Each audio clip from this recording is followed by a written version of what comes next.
এই রাজ্যে ডাবল ইঞ্জিনের সরকারে ক্রমাগত বৃদ্ধি পাচ্ছে মহিলা বিরোধী অপরাধের সংখ্যা। সেই রকমই গতকাল আমরা রাজ্যের একটি জনপ্রিয় পত্রিকার মাধ্যমে জানতে পারি যে বটতলা এলাকা থেকে এক গৃহবধূকে, 28 বছর বয়সী এক গৃহবধূকে দুজন যুবক তাকে তুলে নিয়ে গিয়ে তার সঙ্গে গণধর্ষণ করে এবং একই সময় আমাদের বটদোয়ালি বাধারঘাট এলাকায় একটি নাবালিকা মেয়েকে, ক্লাস 9-এ পড়া নাবালিকা মেয়েকে এক যুবক তুলে নিয়ে যায় এবং তার সঙ্গে শ্লীলতাহানি করে, তার গায়ে সিগারেটের ছেঁকা দেয় এবং দুটি কেসেরই মহিলা থানায় মামলা হয়।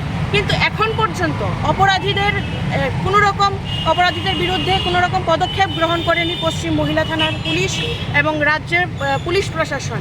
এই নিয়েই আজ আমরা পশ্চিম মহিলা থানার পুলিশের সঙ্গে দেখা করতে এসেছি যে কী কারণে এই ধরনের অপরাধের সঙ্গে, মহিলা বিরোধী অপরাধের সঙ্গে যারা যুক্ত রয়েছে তাদের পার পাইয়ে দেওয়া হচ্ছে। এই ধরনের ঘটনাগুলি যে পুলিশ যদি কোনো পদক্ষেপ না নেয়, তা যারা অপরাধ করে তাদেরকে উৎসাহিত করে এই ধরনের ঘটনা করতে। এবং রাজ্যে আমরা দেখতে পাচ্ছি যে মহিলা বিরোধী অপরাধ বাড়ছে, কিন্তু যারা দোষী রয়েছে তাদের মনে প্রশাসনকে নিয়ে কোনো রকম ভয় ভীতি নেই।